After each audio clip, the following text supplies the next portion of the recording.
Hey everyone, welcome back to the Frozen Forum podcast. Today you're here with myself, Nathan, and Mr. Alex Nagy. Alex, how you doing?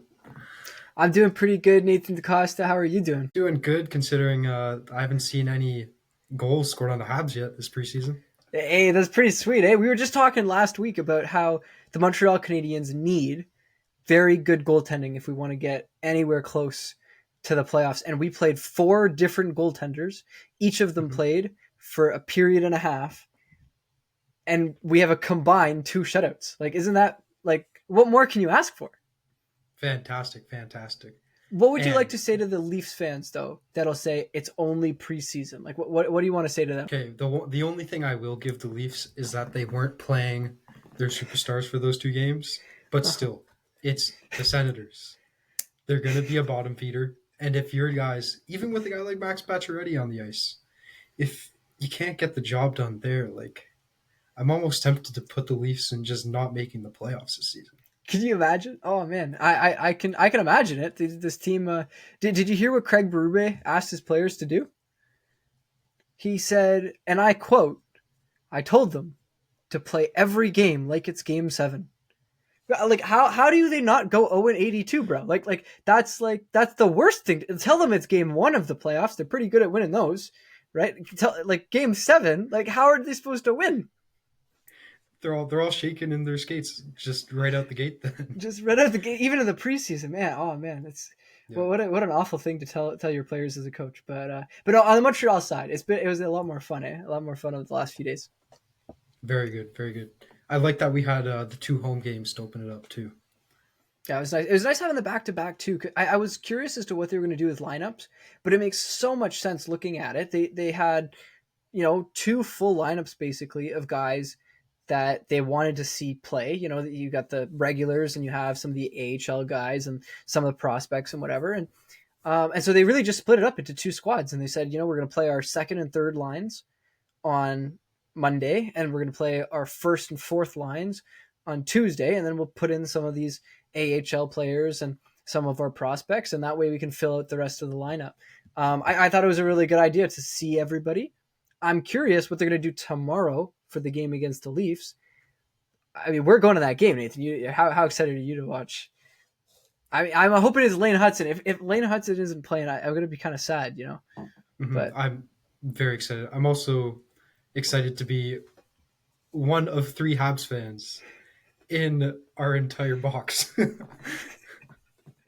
well, we can't tell the Leafs that yet. But when we show up, they're going to have to serve us dinner. So Yeah, they're not can't do gonna much with they're not that. gonna like But that. hey, so did you watch? Did you end up watching the games? I watched the highlights. I was pretty busy this week, but you watched the games. I watched the games despite being at work for one of them. Threw up the game on my phone, which Sportsnet Plus was being a very, very not good app because it wouldn't let me in. So I had to go find some illegal stream of the game. But I Whoa. did watch the game on Monday. Sportsnet finally worked itself out on Tuesday, so I watched the game on Sportsnet on Tuesday. But both games were only covered by RDS. They're not covered by any of the English sports broadcasters. And so I was telling, on Monday I got home and I switched over to the Sportsnet stream, but it's still the RDS stream that they're just getting through Sportsnet Plus. And I was saying to my aunt, I was like, hey, do you understand French? Because, I'm watching the French broadcast. And she's like, nope. And I'm like, I can understand some words here and there, whatever. I can obviously hear the players' names when they call them out.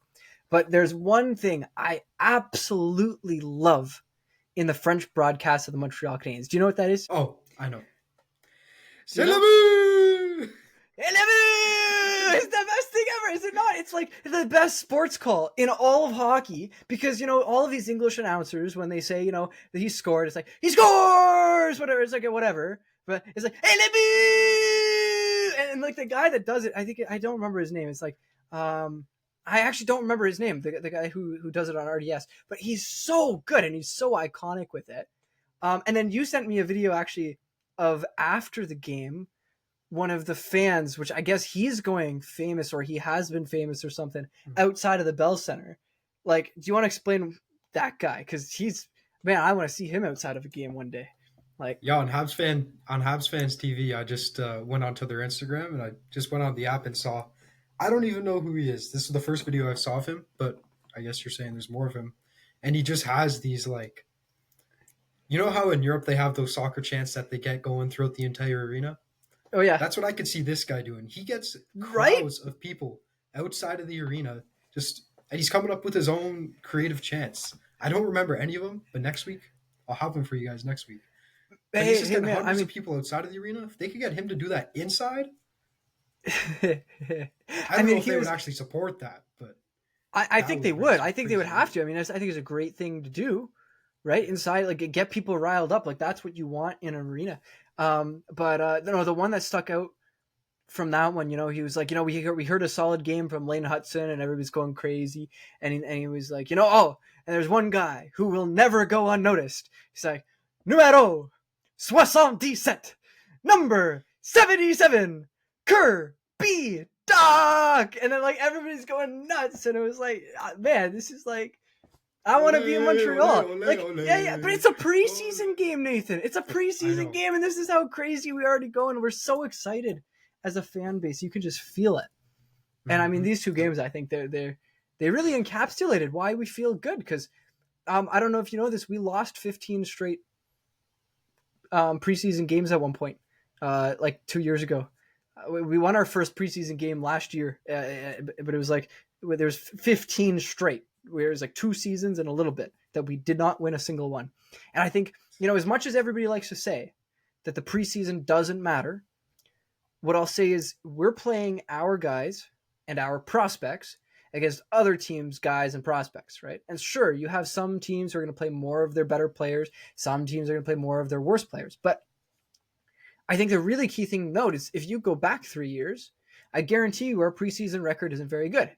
And the reason it's not very good is because we don't have any good prospects, right? And so when we're going up against, we only have those NHL guys, and then the other team's prospects would score against us, right? Now, I mean, we have one of the best prospect systems in the NHL, and that's what's showing on the ice right now, right? It's like we've got all these young guys coming up to play, scoring some goals, making some really good impact plays. That's what we want to see right now out of the preseason, isn't it? Absolutely. I mean, we can get right into game one and just go through what our prospects and what our players have been doing here. Like, you want to start there? Let's do it. Let's go start with game one. Okay. Yeah. Okay. So, game one, we're playing Philadelphia at home. What did you see? Let's start with period one. Did you see anything out of period one? I gotta say, one of the slowest starts. I will say this about preseason hockey. Everybody's trying to get their skates out from under them. They're trying to get comfortable.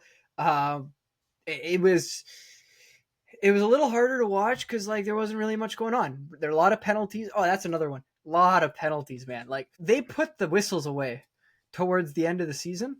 Man, do they ever bring them back out? Like I swear the refs have a whole summer where they're like, oh, I missed that call. Oh, I missed that call. Oh, I missed that. And they go in the preseason. Oh, I saw it again. Look, I got to call that. I got to call that. I got to call that. I got to call that. All of a sudden, everybody's going to the box. Like I think there were like, there was 7 penalties in the first period alone. Oh, wow. Right? Like 4 against the Habs, 3 against the Flyers.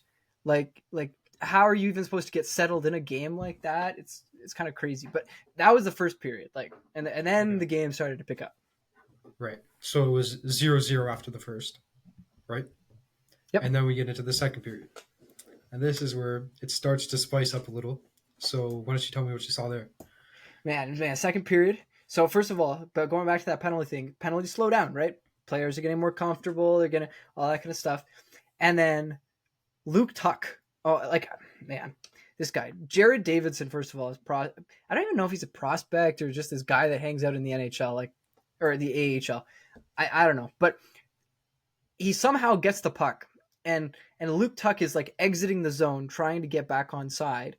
But he actually doesn't have to get back on side because Davidson keeps the puck in the offensive zone, sees Luke Tuck coming back into the zone, passes the puck across, and Luke Tuck just wires it straight past the goalie. And then we get it's fantastic. Like, there you go. 1-0 Montreal. It's a great start. Luke Tuck, the guy who we signed out of Boston University, he's He's going to be trying to compete for an NHL spot eventually, probably not this year. But that's exactly what you want to see from him. Him feeling comfortable. 1-0 Montreal. Absolutely. Yeah, I saw this one on Instagram too. It looked like this is a sloppy breakout, but yeah, Yeah, he got the that's for job done sure. there. I Yeah, don't it think we was. score that one on say like a Kale McCarr, like that. That's not happening with a good defensive unit back there. But We're taking it. We are preseason taking hockey, it, and it's by two exactly, guys who are probably not even going to be on the team this year. So exactly. yeah. Okay, so that was the second period. So by the end of that, it was 1-0 Habs. Now the third period comes around, and I look at the final score, and it was 5-0. So what happened there? Okay, so you know how I was saying that I made this comment to my aunt about the Elabuz, right? So I'd like to take, you know how some commentators say it's their fault that like a pitcher loses a no hitter or like something bad happens because they said something about it. I'd like to think that I was the reason that this third period happened because I told my aunt that one of the reasons I love watching these games is to hear the French commentator say "Elabou," and I was like, oh, I really hope we score so I can show you. And so I was like, I'm watching. All of a sudden, we score. Right? I mean, right off the bat, 3 minutes into the period, David Savard scores. Which, I honestly, I forgot that David Savard knew how to score. But like this is what happens when you have Lane Hudson on the ice. We can go into that goal in a second, but all of a sudden, like everybody on Montreal is just rolling, and we're just rolling and rolling and rolling. Emil Heineman scores a goal, 3-0. I'm trying to turn up the volume on my iPad so that my aunt could hear the Elabuz, and all of a sudden there's another goal. It's fantastic. It's like the perfect example, right? Josh Anderson gets the goal. We could talk about that goal because we were talking about him a lot last week.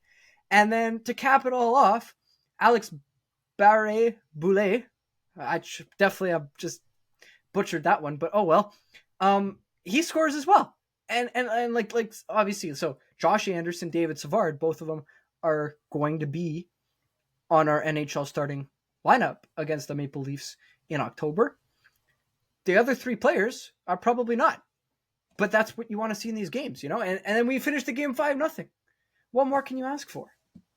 5-0, and this is a game without Suzuki, without Caulfield, without Slav. Yeah, to be honest, I don't know if that's much of an excuse, and we'll talk about that in a few minutes when we talk about the second game. Because the second game was a little bit tough to watch. But let's keep it on the first game for now. I know that you watched the Josh Anderson clip, and I know you watched it because you sent it to me. Josh Anderson coming down the right side of the ice. Joshua Waugh has the puck, puts it right on Josh Anderson's stick. Josh puts his stick at the right angle, deflects the puck into the net.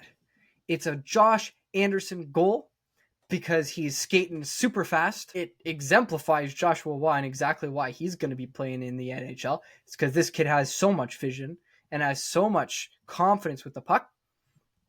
And he's able to play with players that may be a little bit better him skill wise, but he can keep up with them. Like it's so good to see Josh get up on the right foot. This guy's he did all of the right things. Yeah, he is so due. He's due for his breakout season. Yeah, I agree with you. Like his IQ, his speed, it's all up there. You're getting a little bit flamed last week with our clips of you saying Josh Anderson's IQ is way too high that people can't keep up with him. Read out those comments. Tell me what they said, because those, pull them up if you don't have them up, because man, these guys don't know anything. I swear. Keep going. Look, if you want to talk about Josh Anderson, right, and you want to look at the way that he plays the game, he is one of the fastest guys on the Montreal Canadiens. I bet you that if you put them all in lap times around the ice, he would win because he's fast. He's so fast, I believe, that sometimes he doesn't realize how fast he is. And so he gets to the parts of the ice that he's supposed to get to before he's supposed to get there. He knows he's supposed to be there. He knows that that's where he's supposed to be skating, but he gets there too quickly. And because he gets there too quickly, the other players in the ice don't have the opportunity to pass him the puck. Does that mean that he is stupid? No. It just means he's fast. and that other people on the team are not as fast. Well, so what did they say? Tell me, what did they say? So Justin Filon, sorry if I butchered your name there. He agrees with you. He says that's why he's the best scorer. I believe he's mocking there. I believe he's mocking me there. I can hear it. He said, "Oh yeah, that's why he's the best scorer. He scored like 8 goals last year." Sure, yeah, I hear you. What's his name? Joshua, whatever. Sure. Justin Filon. I hear you. Okay. Justin. I call him Joshua, whatever. The other two, that was debatable, but I have a feeling this guy might be a Habs fan, so he definitely looks like a Habs fan. Okay, the next two though, he is fast, but his IQ is so low it hurts sometimes. And then the next one. Look, he's got a higher IQ than Tua Tagovailoa because he's had less concussions. Keep going. That's another story. So fast his brain can't catch up to his speed. And that comment has legs to it. So. And that one's fair though, right? Like he is fast, right? And you know, like maybe there are times where he gets to the right places too quickly. And I think that's something he's going to try to work on. Now, I think it would be a lot better for the Montreal Canadiens if they could find players who are just as fast as him and can play at that pace of play, because we would be in the opponent's zone forever because they'd be just buzzing around the offensive zone, right? But we don't have players like that at the moment, at least, right? So yeah, I do agree that he can be maybe a little bit too fast for his own brain. No, I mean, he scores his goal and he's very much due that goal. He started last season doing all of the right things. He hit like 17 posts or whatever it was. He could not buy a goal. And I remember saying this to somebody. I was like, man, if he could take his whole contract, the $5.7 million, and take the whole lump sum payment and pay for just one goal, he would have done it. 'Cause like, that's how desperate he was.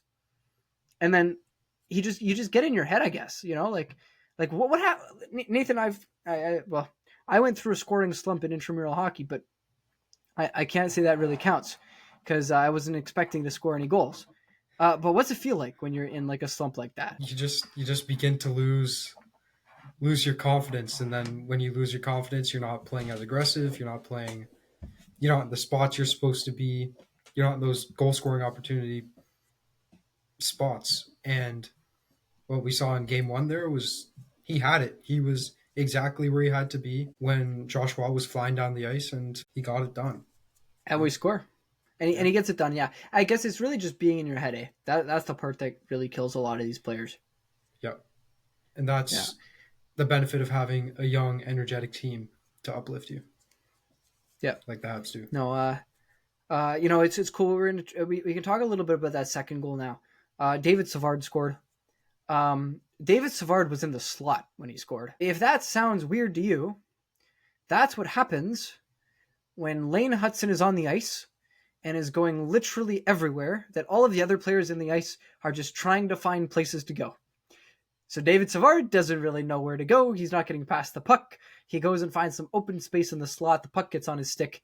He shoots it. He scores. That was our 2-0 goal. I was reading an article by Arpon Basu, one of my favorite writers, that covers the Montreal Canadiens. He covers them under The Athletic. And Arpon was talking about how in that first game, Patrick Laine obviously had his first game in a Montreal Canadiens uniform. Arpon was talking about how in the building there was a little buzz every time Laine came close to the puck, right? And Arpon was really saying like you don't really remember a lot of people who have played on the Habs that can do that, who can just have this effect on the crowd like that, right? That could just lift them to the edge of their seat, and they get super hyper focused and they get a little rowdy because they're just so excited about what could happen. And like Laine had a great chance in the first period. For the people who didn't watch the game, you should watch the game. He comes straight up the ice and he has a really good chance of scoring. But that excitement that's in the building, you could hear it, like even in the broadcast, right? Lane Hutson has the exact same effect. Like, man, the people in the Bell Center, you can feel them hovering when he has the puck because he's so exciting to watch. He fits into that rover position real nice. He looks like He's looking like a Kale McCarr. Bro, I honestly think offensively he might be better. I don't know if defensively he's gonna be as good, but like even the stuff that I've seen of his defensively, he loves joining the rush. You know, he loves hopping into the offensive zone, but he'll be trying to like backtrack and stuff, and people forget that there's a defenseman coming up behind him. Like while they're carrying the puck, he'll just lift their stick, take the puck out, and it doesn't even get into our defensive zone because the player forgot that there's a defenseman coming behind him. You know, like that's these are the things that he does defensively too. That it's just like, wow, I've never seen anybody do that. The way that he entered the zone for the power plays, wow, I've never seen anybody do that. This kid brought the puck from behind the net all the way into the offensive zone on a power play when the other team is guarding the blue line, and he kept the puck long enough for everybody else to get set up in their positions. Like, as a defenseman, like, you're a defenseman, like, tell me how hard that is to do. Because, like, you're skating up to this blue line with a line of like, players against you. You have to get into the zone and keep the puck long enough so everybody else gets in their positions. Like He's got the deception, though, too. When you're flying down the ice like that and you got the deception, especially when you have a man up, can set yourself up so nicely, but that is not easy. Not a lot of players have the skill to do that, but I mean, him as a rookie, it's pretty impressive. Put him down for the Calder, man. I don't even know what his odds are anymore, but I'm very tempted to put some money on that because yeah, he looks so good. So good. He was awarded the first star. You see that? I saw that. I was about to bring it up. So, do you think it was deserving for him to get the first star, considering he had 1 point, Kapanen had 2, and Barboulay had 2 as well? Yeah, I mean, stars of the game are not about the points that you get. When I tell you that watching the second game, the New Jersey game yesterday night, that the game was half as exciting because Lane Hudson was not on the ice every once in a while. Like, that is the impact he had in that first game. Like, sure, put him down on the score sheet for 1 assist, but Buddy was creating plays all over the ice. And, like, yeah, not all of them converted. The power play, I don't think even scored. But it's just that level of, like, oh my gosh, I can't believe I'm watching him play. You know? Like it's almost like if I could go back to the 80s and 90s and watch Guy Lafleur, right? Mm-hmm. Like the feeling that I would have watching Guy Lafleur, I would be like, wow, I got to see this guy play. Like, that's how this feels. Him to get the first, he's going to get so many first stars this year. Like, just the way he plays, it just gets everybody like, how can you not give him the first star? The guy's like playing as if he doesn't belong in the game, you know? Yeah, 100%. Okay. Well, I guess we might as well parlay that into game 2. Lane Hudson isn't there. Now we have Suzuki, Caulfield, and Slav. Once again, we're playing at home. This time we're against the New Jersey Devils. And once again, a scoreless first period. So what did you see? Anything notable there? Look, 20 different new players, right? 20, actually, it was 19. I believe it was Logan Mailloux who played both games. Again, his first game of the season for a lot of these guys, and that first period was just, only five penalties in the first period this time. But okay, second period. Second period. What did you see there? Okay, second period, a little bit better. Okay, a little bit better. We're getting the pace up. We had. Did we have? I don't remember when we had a 5-on-3. I want to say we had a 5-on-3 in the second period. It might have actually happened. No, it happened in the third period. Okay, but we had some power play time. We looked off. Oh, sorry. Mike Matheson looked awful, but everybody else looked okay on the power play. I don't actually understand how you're a defenseman and you don't keep the freaking puck in the offensive zone when you're on the power play, right? Like, one job is to hold the blue line. Michael Matheson does not seem to comprehend that he has to stop puck before it goes over. It's like I don't know. That guy, Lane Hudson better be on that power play unit. Is all I'm saying. Okay, I'm gonna be going off on Marty St. Louis if that's not happening. But no, the second period we get a goal by Michael Pezzetta, and you want to talk about a player who deserves a goal? This is a kid that fights day in and day out to stay in the lineup. You know, he's not guaranteed a spot. This is not Nick Suzuki. This is not Uri Slafkovsky. This is not Lane Hudson even, right? Lane Hudson, it's his spot to lose right now. Michael Pezzetta doesn't have a spot, and he knows it. He played this game like he knows that. And you know, I heard he was taking like 500 shots a day this summer just to get his shot up, because that's one of the things that he needs to be able to do as well, not just throw down the hands and fight.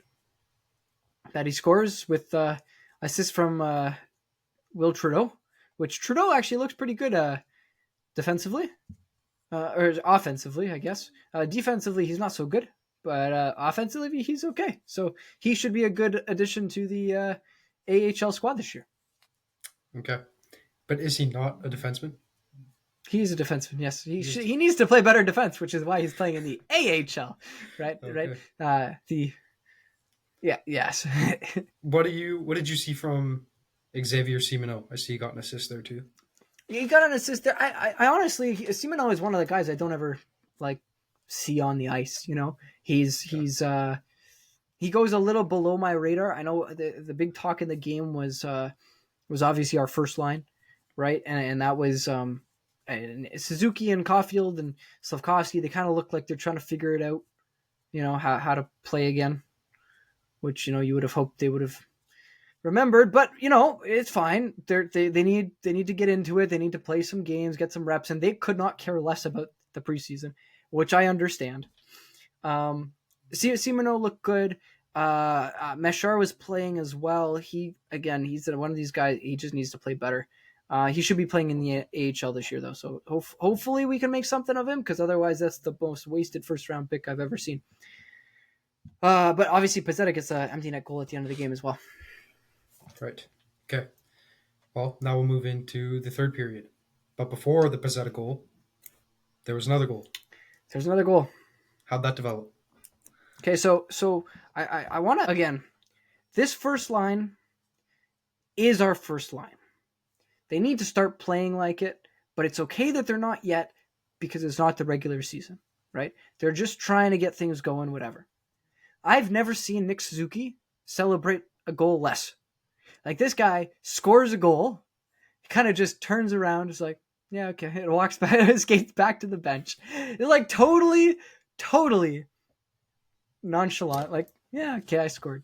Caulfield was out there, Slafkovsky was out there. They were trying to get into open positions, trying to figure out where the puck is. I thought Suzuki got a little bit lucky, just with like getting to the right place at the right time. It didn't really look like it was coordinated.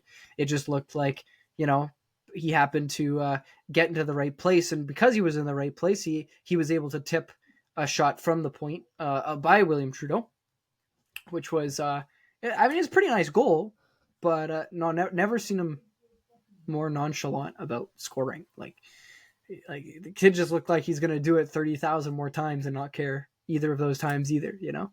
Well, hopefully that's what happens this season. I wouldn't be opposed to that at all. Well, I'm just hoping that tomorrow we get to see him, Suzuki, or him, Caulfield, and Slav play at the Scotiabank Arena against some of the bigger Leafs players. Like, hopefully the Leafs actually play some guys tomorrow, because we'll be in person. We will be in person to see that. All I want to see, I honestly, Lane Hudson. I just want to see Laner, man. The rest of the team, you know, I get it. Preseason, get some warm-ups, get some reps in. I'd love to see Laine. Like, I'd love to see his first goal in a Habs uniform. That'd be pretty sweet, especially in Toronto. I actually don't know who they're gonna ice. Like from my understanding, they haven't sent anybody else down from like the whole training camp thing. So I would expect them to have at least one line of forwards and at least at least one pairings of defensemen, or maybe two pairings of defensemen who probably won't make the NHL roster. But it could be more than that. Like I don't know what they're going to try to do. I understood what they were doing Monday, Tuesday. See half the squad, see the other half the squad. Makes a lot of sense. Now they have games spaced out, right? They got one tomorrow. They've got one Saturday back in Montreal. I don't know. I don't know what they're going to do. Yeah, it'll be interesting. What, they have 3 more, including tomorrow? I think they've got Toronto, Ottawa. So 4 more, including tomorrow. Okay. Still not a lot if you really think about it.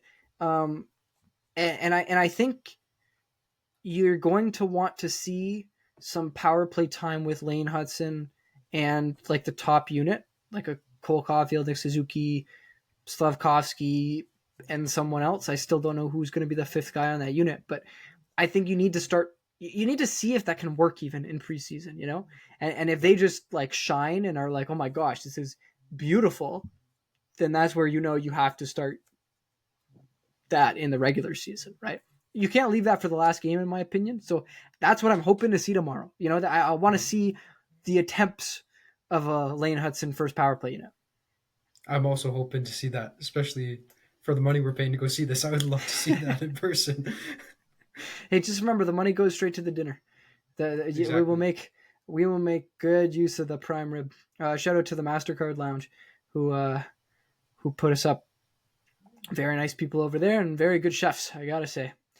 But that's tomorrow's game. We did have another thing. Is there anything else you wanted to talk about these 2 games that happened? No, I think we covered the bases. I think those first 2 games give us a nice framework to build into next week and talk about the games against Toronto and the Senators.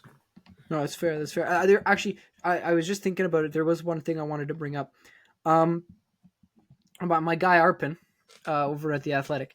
He was... I love how in this podcast it went from me selling Arpin Basu as a writer to being like, yeah, he's my bro, but he's a great writer, So no, he had this article today that was talking about the centers, not the Senators, the centers of our team, because obviously Nick Suzuki and like Kirby Dach / Alex Newhook on that second line are our centers that are locked in, right?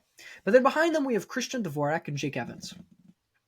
Now, in these 2 preseason games, we've seen Owen Beck and we've seen Oliver Kapanen play very, very good hockey. Like, Owen Beck, arguably the best player in that game last night against New Jersey. Like, arguably the best player in the ice. In the right spot, always, winning 9 out of 15 faceoffs or something like that. He was super, super, super solid. Dvorak didn't look good. Jake Evans didn't look good in their first few games. Now, obviously, you have a little bit of the historical bias, right? You can say both of them, Christian Dvorak and Jake Evans, have played in a lot of games, and Marty St. Louis has a lot of data to use. But what would you need to see to say that Owen Beck or Oliver Kapanen deserve a spot like in the NHL, to the point where you would trade or like put on waivers one of Christian Dvorak or Jake Evans? You have to see at least getting 1 point a game for these next 4 preseason games, I'd assume, from both of them. And even then, I don't even know if that buys you a roster spot, but if it does get you a few games in the NHL, you gotta prove that you're better than them there too. Like, And then I guess my question following that up is like, if obviously I don't think for either of them, and I think you'd agree with this, it's not necessarily a bad thing to send them back into development, right? It's not like you're going to stunt their career or anything. And they will be the first players that you call up when you can call them up. Like, I think Oliver Kapanen is going back to Switzerland, I want to say. But like, Owen Beck's going to be in the AHL. So he's going to be the guy you call up first. If that is the case, right? I don't think that's a bad thing. But do you think that they need to show like if they don't make the NHL roster, but they're scoring a point per game, would you say that automatically they're the first guys called up, no matter who's out of the lineup? Like assuming it's a forward, obviously. Yes, but they wouldn't have a solidified position. They would be called up first. They would be the two guys called up first. But it would be a fairly open position. If they don't perform in 2-3 games, they're going to get replaced by the next guys. True. And give somebody else a shot. That's what's going on. That's fair. That's fair. No, because I really liked what they've been doing. And I got to say, I'm really excited for Kapanen to come into the NHL. Obviously, Christian Dvorak and Jake Evans are both on UFA deals this year. So they could both be traded by the trade deadline, possibly. Yep. They could also not be traded because they have no trade value, but that's a whole other issue there. But either way, they might not be on the team next year, is all I'm saying, you know? So, So look for Owen Beck and Oliver Kapanen to be on the team as of next year, hopefully. Yeah. That'd be pretty nice. Go develop some more and come in the NHL completely ready. Let's do it. Okay. So with that, I'm going to hit that transition button, okay? We're going to make a fun sound, and then we're going to go into our next conversation topic. All right? Boom. Okay. Nathan DaCosta wanted to talk today about the GOAT.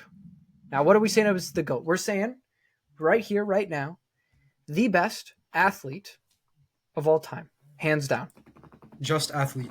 No other accolades outside of sports, just strictly sports. Strictly sports. If they were Jesus, it does not matter. That is not counting towards the resume that we're looking for. That is not, we're not looking like last week we were talking about how Sidney Crosby's great. Sidney Crosby's not the GOAT of hockey, right? So this week it's the GOAT. Nathan, I hear you've tried to bring me a compelling argument as to who the GOAT is. So you be the lawyer in this, argue your case, and I will be the judge telling you you're wrong probably, but we'll see what you come to. Oh, you're going to judge my opinion here. Okay. I am. Okay, the GOAT.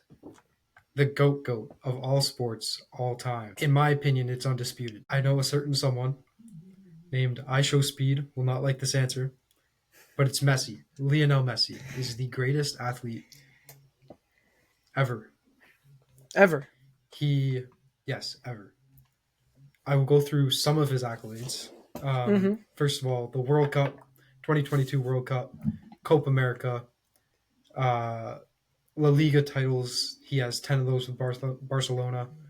Copa del Rey, Champions League, Super Cup, League One, the Ballon d'Or 7 times, FIFA Best Player in the World, the Golden Foot. The list just goes on forever. He also has scoring records. Most goals in a calendar year, most goals for a single club, most goals in the Liga, most assists in the Liga. He has an Olympic... Oh, that's someone else. He's just the GOAT. There's no one else. He's okay. So you've made the argument here right now. I'm gonna be the judge, right? You've made the argument that he's the best soccer player in the world ever, right? Now, I still think that's probably controversial because you can say Ronaldo's better. There are a lot of people who believe it, but I respect your opinion to say, and I think I think you have a lot of really good points here. Why does that make him the GOAT out of all athletes? Strictly sports. Okay. Well, no, because that's what we're saying, right? Like that's what we're trying to say here. Yeah. Who is the GOAT? And you're trying to tell me that he's better than every other athlete, right? So you've outlined the football career. Do you agree with it? Of course not. Messi, of course not. Of course not. Of course not. It's the most ridiculous take ever. There's no way Lionel Messi is the GOAT of like all athletes. Like that's ridiculous. Okay. Soccer is the most played sport on the planet. Okay? Sure. The most played sport on the planet, the highest paid sport on the planet. It's the most competitive to get into any of the major leagues in Europe. Not only did he lead one of the top teams, he led his team to dominate for several seasons. After that, he goes to multiple international meets, wins many of them. He wins all of the major ones, including that FIFA 2022 World Cup. And I don't think I need to say anymore. I've already listed all of his accolades. He is the greatest athlete. I mean, okay. Who do you think is the greatest athlete? Okay, well, I like to do it a slightly different way, all right? So you've said that Messi's the greatest football player, or sorry, like European football player, whatever, right? Yep. Okay, let's go sport by sport, and then we'll start comparing across the sports, okay? Who's the greatest basketball player of all time? Greatest basketball player. It has to be MJ. Okay. I know this is going to be very controversial, right? Okay. But we're just going to go past it, okay? We're going to pretend that these are easy decisions to make, okay? Who is the greatest tennis player of all time? Serena Williams. Okay. And on the male side? Well, we can do both. Djokovic. And Not Serena Federer? Williams. All right. How about the best... What are we missing here? The best NFL player of all time. Tom Brady. Okay. And the best hockey player of all time. Wayne Gretzky. Has to be Wayne Gretzky. Has to be Wayne Gretzky, right? Okay. So now we're going to start. I mean, you could go best swimmer. You know, you can say Michael Phelps. You know, maybe he's best golfer, Tiger Woods, right? Or Summer McIntosh for swimmer. I mean, she hasn't had a whole career yet, right? That's true. Summer, if you want to come on the podcast, let us know. But love to have you. But but honestly, like these are the best of all time in these sports, right? You can go into all of the other Olympic sports. You know, you can say Usain Bolt is the greatest runner of all time. You can say, you know, whatever. Here's what I'm going to say to you. In every single sport, except for one, there's an argument. If you look at golf, Tiger Woods is the GOAT. But Gary Player was pretty good too. He's got more majors, right?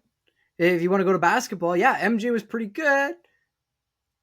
But LeBron's got more points. You know, you can say Messi is the greatest, but Ronaldo arguably had a better career, all things considered, considering the fact that he wasn't on loaded rosters all the time and he was the only guy there. You know, like okay.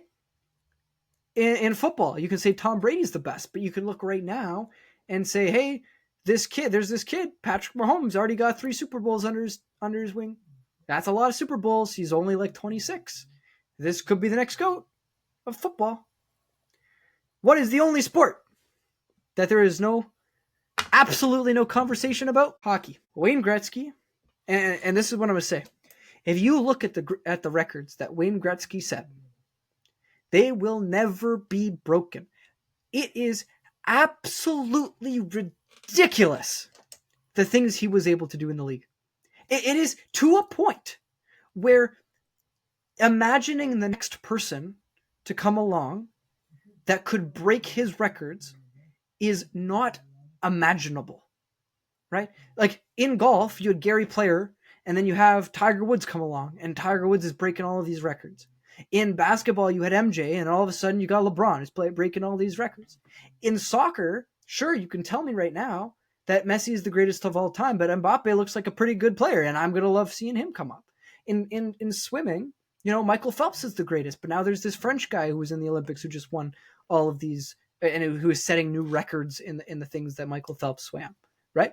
All of these sports have someone who is in that conversation. Nobody, no matter how good he is, Connor McDavid is a great hockey player. There is nobody that's putting him in the GOAT conversation in hockey. And no matter what he does in his career, he will not ever be able to get to the point where you can even consider putting him in that realm. That's why, in my opinion, very humble opinion, I would like to say, Wayne Gretzky is the best player of all time. Best athlete of all time. The greatest athlete of all time. Greatest athlete of all time. Because he's not comparable to any other player. Because he set records that will never be broken.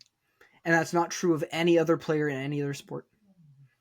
You know, that's the one thing that happens in sports is you have innovation, you have people who get more fit and get more and get better at eating and all this kind of stuff, and that leads to performance improvements.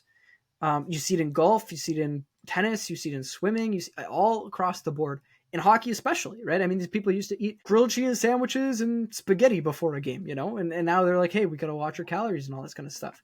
Can't be eating glizzies just like Phil Kessel was doing for all of those years, you know?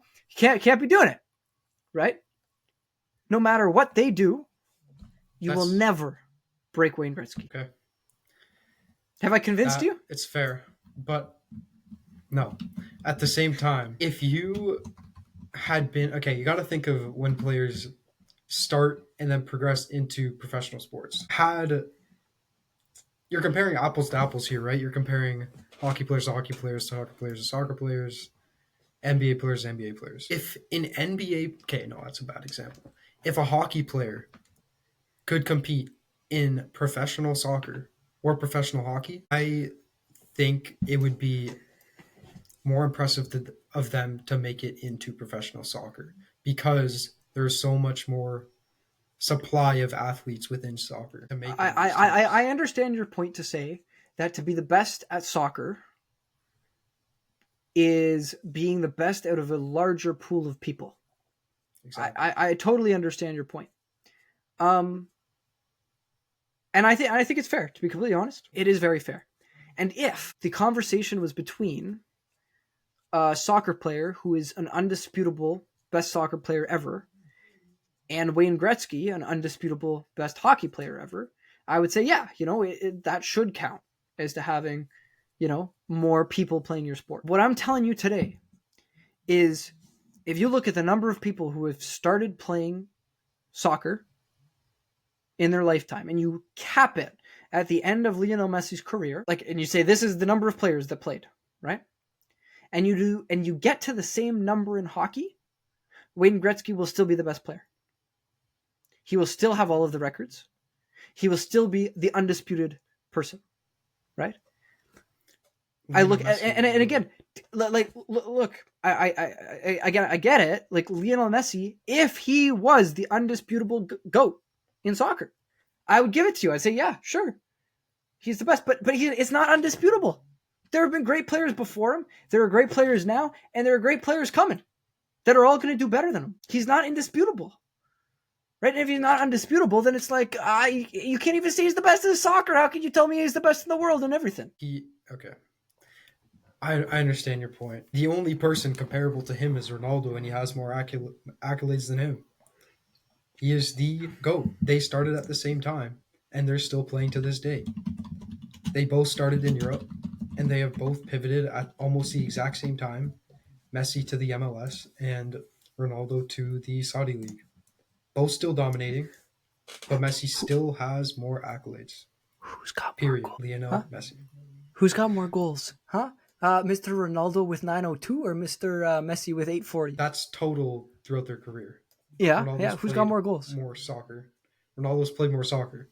Most goals for a single club. Lionel Messi. Yeah. I know you're fact checking now. I'm looking up all of these stats. I'm telling you. Most goals in La Liga history.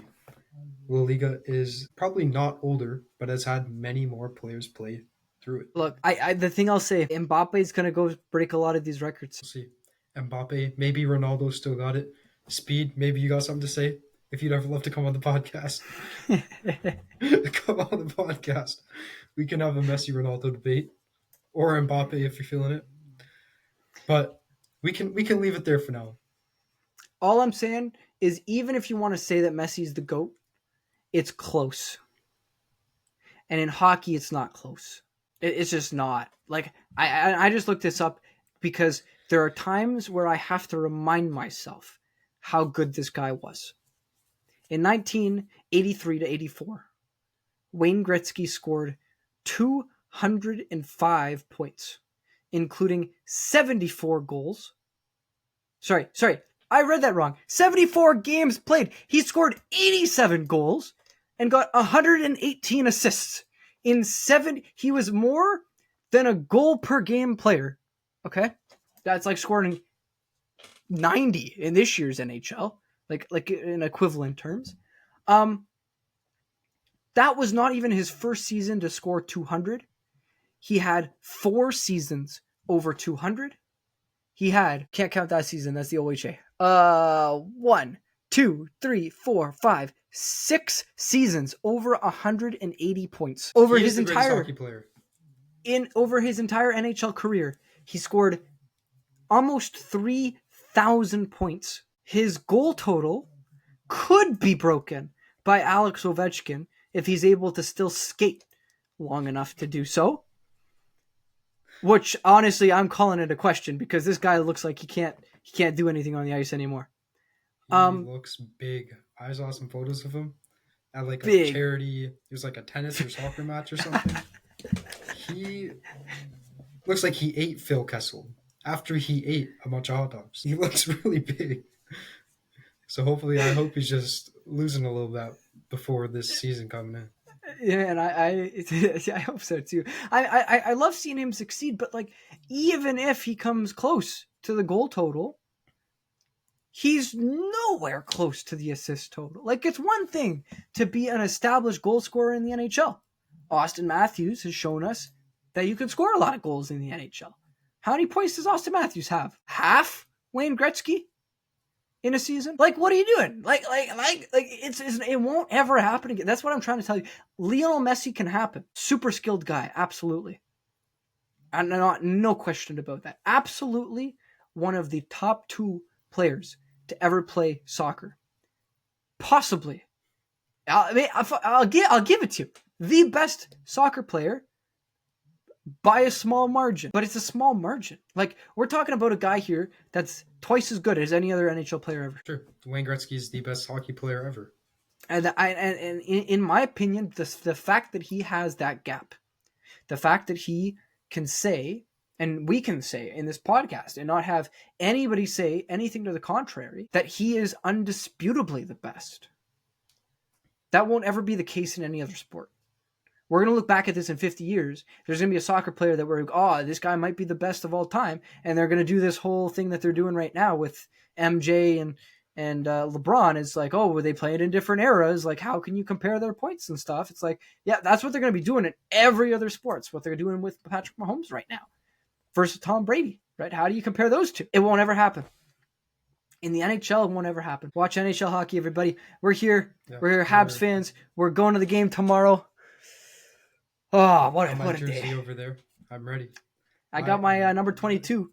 I'm wearing the number 22. Okay. I don't have a number 13 yet. I'll wear my Suzuki jersey. Or I could rip my Subban jersey out. 76 Subban. Throwback. There you go. Yeah. Yeah, no, I'll throw on my Pacioretty jersey while I'm at it. Nice. Yeah, no, I actually don't have one of those. I don't know. Yeah. You buy a Cole Caulfield jersey because you're like, man, this guy's good. You look at Pacioretty and you go, he's going to defect to the Leafs one day. Well, I guess we'll leave it there for now. We'll see how Pacioretty does. We'll see how Caulfield does. We'll see how they all do tomorrow at Scotiabank Arena. Maybe we'll have some content for you guys next week, or you'll see something on our Instagram. We hope you guys. Are we filming live reels? Okay. Filming live reels? We could. That we could. Live reels. I don't really feel like figuring out how to put our content that we film in the arena into the podcast. That sounds very difficult. But difficult. Social medias, that sounds doable. We can do that. We'll get some content out to you guys on Instagram, something on Twitter.